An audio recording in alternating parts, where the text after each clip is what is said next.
Aung will be taking on Renier the Ritter now and putting his one light heavyweight world title on the line. Aung, so nice to see you. How are you doing? I'm doing well, my friend. How are you? Very good. You've got a massive change up in opponent. What's your mentality like going into this one? It doesn't matter. It doesn't matter who they put in front of me. I'm here to fight. I'm here to put on a great show for the fans. I actually found out that I'll be, competing against Renier when I got to Doha. In the middle of my flight over here. It's a better matchup in my opinion. Our first one's going to be from Jay Anderson of Cage Press. So I wanted to start with, we spoke to Renier yesterday, and he made a comment saying this isn't a rivalry for him because he doesn't believe you can beat him. And I just want to get your reaction to that first of all. He can think what he wants. It doesn't make a difference. I know I've made adjustments since the last bout, so I know I can beat him. He's one trick pony, and I'm a more well-rounded fighter, and I know I'm going to break him, and I know I'm going to put him away. How much does getting this win back mean to you in comparison to some of the other losses of your career, in particular, Vitaly? Well, it means a lot. He's definitely showed that, he's definitely showed that he's a competitor. Last year was it was a bad year for all of us, and for me to right my wrong, it's very important. And last one for me. I mean, this time you're at a higher weight, and I'm just curious if you think that will be an advantage for you. I think so. I think I'll have more power. I'll have more. I think I'll be a little bit stronger, and I've prepared really well for this bout. And I think physics, the more weight,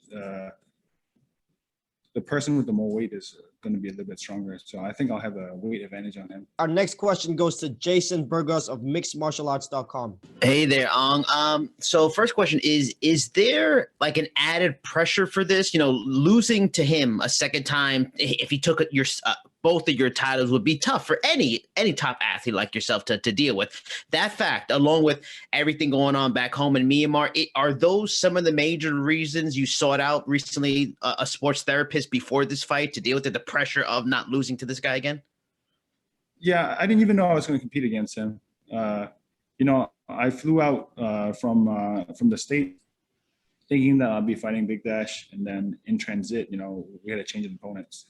So I'm grateful I have an opponent this coming on Wednesday, and is there added pressure? There's always pressure when you compete in front of the world. There's always pressure, but it's how you deal with pressure, and I think I'm going to be doing a lot better because I've been working with a sports psychologist.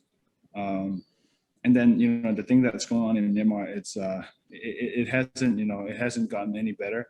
So hopefully I can shine a little light on them, and I can make them proud and make the people in Myanmar happy. Is getting this just surprised opponent change just less than a week's notice, is it almost in a way like a gift? Because I have no doubt you wanted badly to get this rematch after the last fight, or no matter what, getting a fight on such short notice, less than a week at a championship level, that's really just hard to deal with. Yeah, if Renier was supposed to fight on the same card as well, and his opponent dropped out. And I'm sure he's happy that he has an opponent, and I am as well, because at the end of the day, we are professional fighters, and we do need to get paid. So that being said, am I happy? I'm very happy with the new opponent. I'm here to prove myself, no one else, and I think this is a good way to prove myself. One last question. When I talked to you before the first fight, you had a lot of confidence you could deal with his grappling, mentioning all the black belts you work at Sanford, but things, went differently on fight night. Did he gain your respect in new ways from getting the submission on you, or do you look at that fight as, I just made technical mistakes, or maybe on some level where you maybe even underestimating him? Well, I don't really underestimate him. I mean, I didn't underestimate him. And because of that, I've made a lot of adjustments in training. I've worked a lot. I don't know if he has made the adjustments because it's kind of hard for him to make the adjustment. But you'll definitely see a different and a more exciting fight this time around. Our next question will go to Leon Jennings of Asian Persuasion MMA. Leon, please go ahead. I spoke to Renier a couple of days ago. He said he's expecting a tougher matchup. He thinks you're going to have a different approach. Can you tell us a little bit more about your approach going into this one compared to the last one? You're going to have to wait and see, but it's going to be good. It's going to be exciting. And I promise somebody's going to be face down on the floor. Although obviously you've been preparing for Vitali, have you also been sort of preparing for him in the back of your mind as well? The fact that even getting through Vitali, you're probably going to face him maybe next? Honestly, I'm preparing to be the best version of myself. And the best version of myself is a bad matchup for everybody in the world. Cool. Lastly, you kind of touched on this already, but how important is it for you to make a statement to give your fellow countrymen something positive to talk about and to maybe highlight what's going on in Myanmar?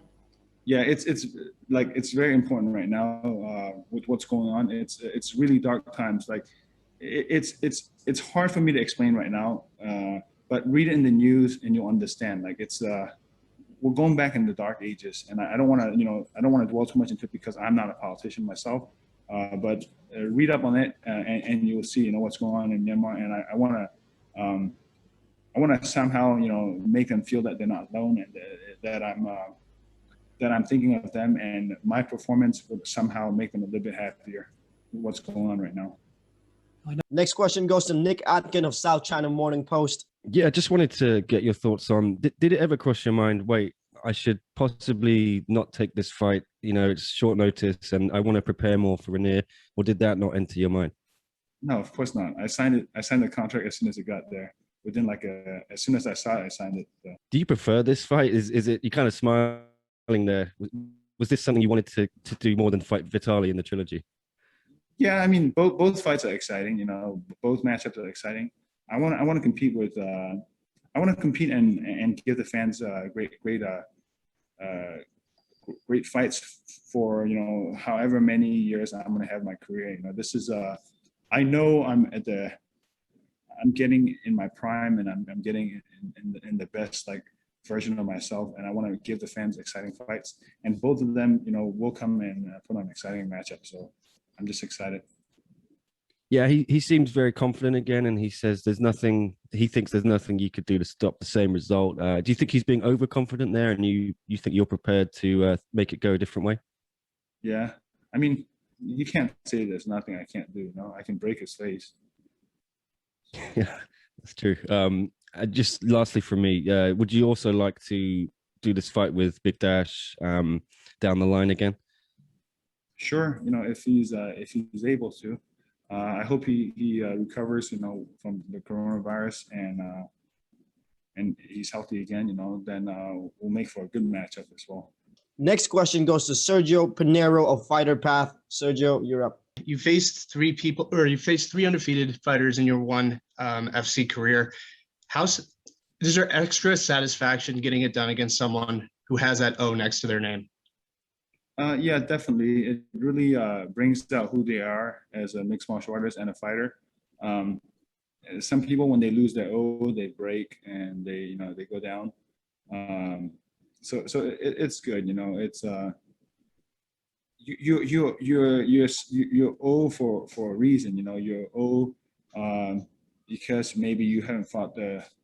I don't know. It's just it's to me it doesn't matter. I don't feel that satisfaction in taking the O. It doesn't really matter, but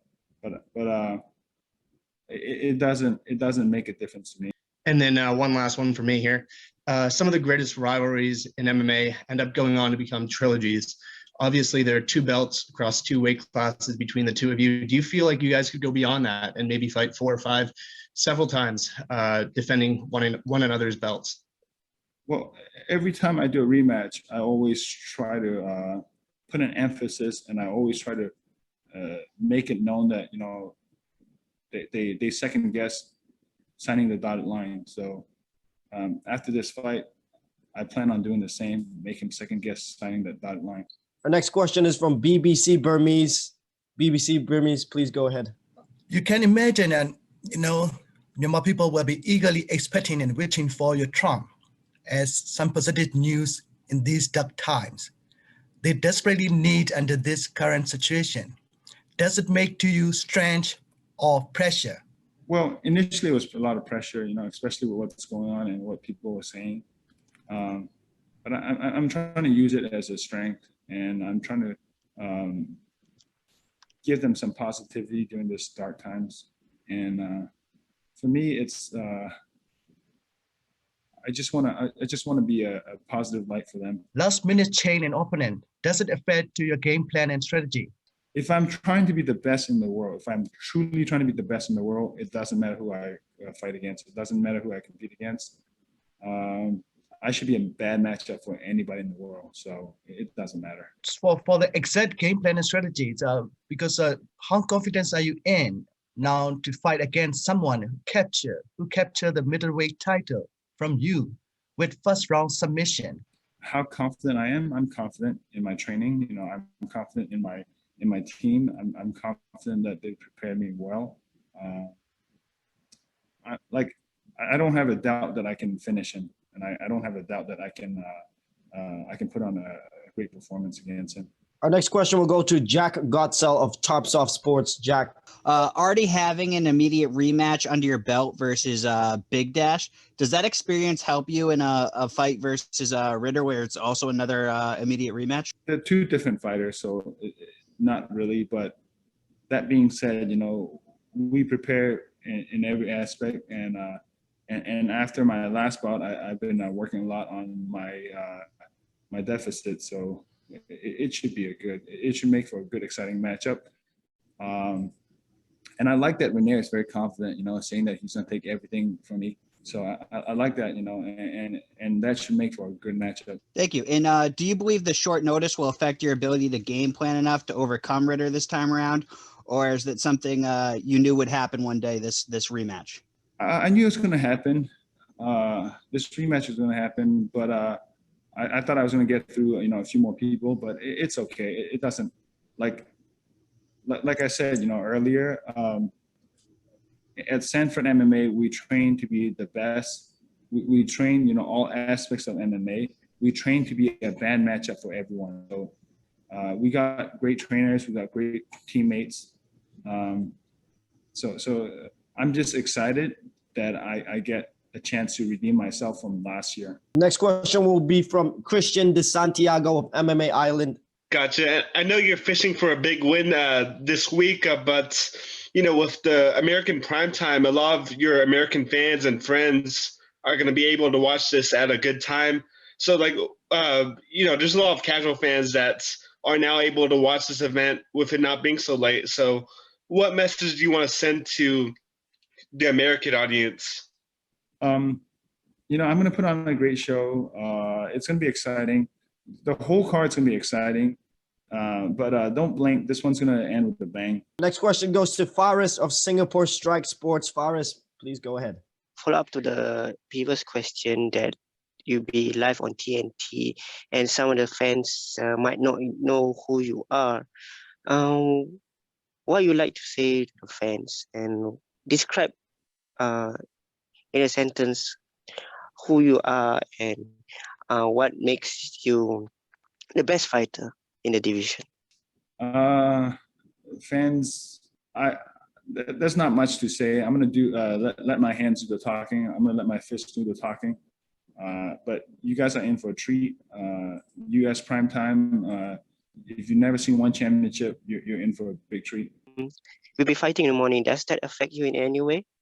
No, I spar in the morning, so it's even better for me. We do a lot of our hard training in the morning, so it's perfect. Our next question goes to Tom Taylor of Bleacher Report. Tom, please go ahead. Obviously, Rainier is known for his ground game. I know you spent a lot of time since the first fight working on your ground game at Sanford MMA.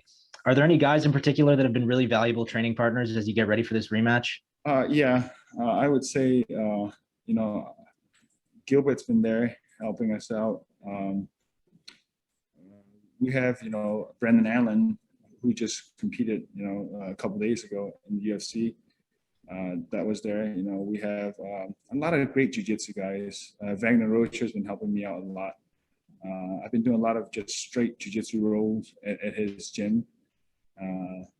And we have Linton Bissell, Steve Maury, built much bigger than Rainier, so they've been helping me out a lot. Greg Jones been helping me out with the wrestling part, and Nate Malport is here with me. So the list goes on. Like I said, we're trying to be a better version of ourselves. We're trying to be a bad matchup for anybody in the world. So, and my focus, last few months have been a lot on the jiu-jitsu part. So after all that preparation, how ready do you feel to grapple with him if the fight hits the mat again? I'm 100% ready, for anything. Like I said, I've been we've been trying to become a better, mixed martial artist as a whole, and of course, there's holes in everybody's game. But that being said, I know he has a lot of holes as well, so it's gonna be good. Mm-hmm. You mentioned a moment ago that you can break his face. We all know that, but should he be worried about your ground game at all in this matchup? There are things that we'll do, adjustments that we made, and he's going to have some difficulties, in my opinion, in those ground sequences. Our next question goes to Jude Briosis of Overtime Heroics MMA. Considering the circumstances, your opponent, your age, storyline coming into this fight, would you say that this fight is the most crucial of your career? I guess, man, you're only as good as your last fight, Everybody thought I was the man until my last fight, so it is what it is. Every fight is so crucial. Every fight is so important. You only fight a few times in a year or so, but we train, we train 6 days a week, twice a day, so it's so crucial for me to put everything together in one night, one day for us for this one. There has been recent problems in your home country, Myanmar, which you were so vocal about. Did that ever become a distraction to your preparation? Like, how much of an effect was it to your camp? It's depressing, especially in the beginning of February. A lot of, fingers were pointed towards me for not speaking out.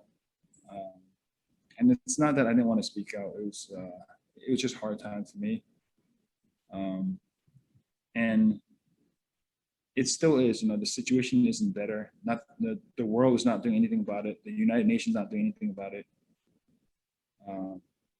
So it is hard. It is depressing, and it's hard for me not to think about it because it's affecting my friends and my family members, in Myanmar as well.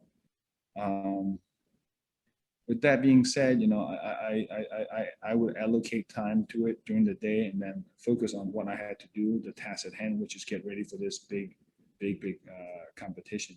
But the fight that I'm doing in the circle, in the one championship circle, is nothing compared to the fight that the people are going through in Myanmar. Our next question goes to Chris Mancuso of Tarp Off Sports. Chris, please go ahead. I wanted to ask you, I know you're training out of Sanford MMA.